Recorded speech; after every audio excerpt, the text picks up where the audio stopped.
ഇന്ന് നമുക്ക് മുട്ട കൊണ്ട് അടിപൊളി ഒരു സ്നാക്സ് ഉണ്ടാക്കാം. ഇത് 4 മണിക്ക് ചായക്കൊപ്പമൊക്കെ കഴിക്കാൻ പറ്റിയ നല്ലൊരു സ്നാക്സ് ആണ്. ഈ വീഡിയോ കാണുമ്പോൾ ഇഷ്ടമായാൽ ലൈക്ക് ചെയ്യാനും സബ്സ്ക്രൈബ് ചെയ്യാനും മറക്കല്ലേ. അപ്പോഴും സ്നാക്സ് തയ്യാറാക്കാനായിട്ട് ഒരു ബൗളിലേക്ക് 1 സ്പൂൺ പഞ്ചസാരയും 1 സ്പൂൺ ഈസ്റ്റും 60 ml ചൂടുവെള്ളവും കൂടെ ഒഴിച്ച് നന്നായിട്ട് ഇളക്കി 5 മിനിറ്റ് മാറ്റി വെക്കാം. അതിനുശേഷം ഒരു പാത്രത്തിലേക്ക് 2 കപ്പ് മൈദപ്പൊടി ഇട്ട് കൊടുത്ത് അതിലേക്ക് 1/4 സ്പൂൺ ഉപ്പ് ഇട്ട് കൊടുത്ത് അതിലേക്ക് 1 സ്പൂൺ നെയ്യും കൂടി ഇട്ട് കൊടുത്ത് നന്നായിട്ട് മിക്സ് ചെയ്യാം. ഇനി ഈ മിക്സിലേക്ക് നേരത്തെ തയ്യാറാക്കി വെച്ച ഈസ്റ്റും കൂടി ഒഴിച്ചു കൊടുത്ത് നന്നായിട്ട് കുഴച്ചെടുക്കാം. കുഴച്ചെടുക്കുന്ന സമയത്ത് വെള്ളം പോരാതെ വന്നാൽ കുറച്ച് ചൂടുവെള്ളം കൂടെ ഒഴിച്ചു കൊടുക്കാം. നല്ല സോഫ്റ്റായിട്ട് കുഴച്ചെടുത്തിട്ടുണ്ട്. ഇനി ഒരു പാത്രത്തിലേക്ക് അല്പം എണ്ണ ഒഴിച്ചു കൊടുത്ത് നന്നായിട്ട് സ്പ്രെഡ് ചെയ്ത് കൊടുക്കാം.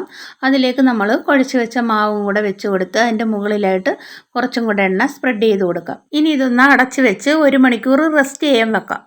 ഇനി ഒരു പാനിൽ എണ്ണ ചൂടായതിലേക്ക് സവാള അരിഞ്ഞതും പച്ചമുളക് അരിഞ്ഞതും തക്കാളി അരിഞ്ഞതും 1 സ്പൂൺ ഉപ്പും കൂടി ഇട്ട് കൊടുത്ത് നന്നായിട്ട് ഇളക്കി വഴറ്റിയെടുക്കാം.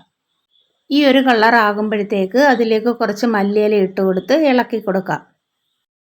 ഇനി പാകത്തിന് മുളക് പൊടി, മല്ലിപ്പൊടി, മഞ്ഞൾപ്പൊടി, ഗരം മസാലപ്പൊടി, വെളുത്തുള്ളി ഇഞ്ചി പേസ്റ്റ്, കുരുമുളക് പൊടി ഇത്രയും കൂടി ഇട്ട് നന്നായിട്ട് പച്ചമണം മാറുന്നിടം വരെ ഇളക്കി കൊടുക്കാം.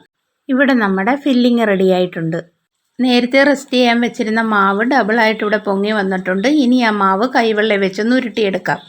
ഇനി ഒരു ചപ്പാത്തി പലകയിലേക്ക് കുറച്ച് മൈദപ്പൊടി ഇട്ട് കൊടുത്ത് അതിലേക്ക് കുഴച്ച് വെച്ച മാവ് വെച്ച് കൊടുത്ത് നന്നായിട്ട് പരത്തിയെടുക്കാം. പരത്തി വെച്ച മാവിലേക്ക് ഫോർക്ക് കൊണ്ടൊന്ന് കുത്തി കൊടുക്കുക. ഇത് മാവ് ഒരുപാട് അങ്ങ് പൊങ്ങി വരാതിരിക്കാൻ വേണ്ടിയിട്ടാണ്. ഇനി അത് 4ആയിട്ടൊന്ന് കട്ട് ചെയ്ത് കൊടുക്കാം. കട്ട് ചെയ്ത മാവിലേക്ക് നമുക്ക് ഫില്ലിങ് വെച്ച് കൊടുക്കാം. ഇവിടെ ഞാൻ നേരത്തെ മുട്ട പുഴുങ്ങി കട്ട് ചെയ്ത് വെച്ചിട്ടുണ്ടായിരുന്നു. അത് ഓരോന്നായിട്ട് ഇതിലേക്ക് വെച്ച് കൊടുക്കാം. ഇവിടെ ഫില്ലിംഗ് എല്ലാം വെച്ച് കൊടുത്തിട്ടുണ്ട്. ഇനി നമുക്ക് നന്നായിട്ട് അതൊന്ന് കവർ ചെയ്തെടുക്കാം. കവർ ചെയ്തെടുക്കുന്ന സമയത്ത് അതിൻ്റെ പുറത്തൊന്നും ഗ്യാപ്പ് ഇല്ലാത്ത രീതി വേണം കവർ ചെയ്തെടുക്കാനൊക്കെ ഉണ്ട്. ബാക്കിയുള്ളതും കൂടെ ഇങ്ങനെ നന്നായിട്ടൊന്ന് കവർ ചെയ്തെടുക്കാം. അപ്പോഴിവിടെ എല്ലാം ഒന്ന് കവർ ചെയ്തെടുത്തിട്ടുണ്ട്. ഇനി ഇതൊന്ന് കോട്ട് ചെയ്തെടുക്കാൻ വേണ്ടിയിട്ട് ഒരു പാത്രത്തിലേക്ക് 1 കപ്പ് മൈദപ്പൊടി ഇട്ട് കൊടുത്ത് പാകത്തിന് ഉപ്പ് ഇട്ട് കൊടുത്ത് ആവശ്യത്തിന് വെള്ളം ഒഴിച്ച് കൊടുത്ത് നന്നായിട്ടൊന്ന് മിക്സ് ചെയ്ത് ലൂസാക്കി എടുക്കാം. ഇനി ഇത് ലൂസാക്കി വെച്ചിരിക്കുന്ന മാവിലും കൂടെ മുക്കിയെടുത്തതിന് ശേഷം ബ്രെഡ് ക്രംസിലും കൂടെ കോട്ട് ചെയ്തെടുക്കാം. ഇനി ഇത് ഓരോന്നായിട്ട് തിളച്ച എണ്ണയിലേക്ക് ഇട്ട് കൊടുത്ത് ലോ ഫ്ലെയിമിൽ തിരിച്ചും മറിച്ച് ഇട്ട് കൊടുത്ത് വറുത്ത് കോരിയെടുക്കാം. ഇവിടെ നല്ല ക്രിസ്പിയും ടേസ്റ്റി ആയിട്ടുള്ള മുട്ട കൊണ്ടുള്ള സ്നാക്സ് റെഡി ആയിട്ടുണ്ട്.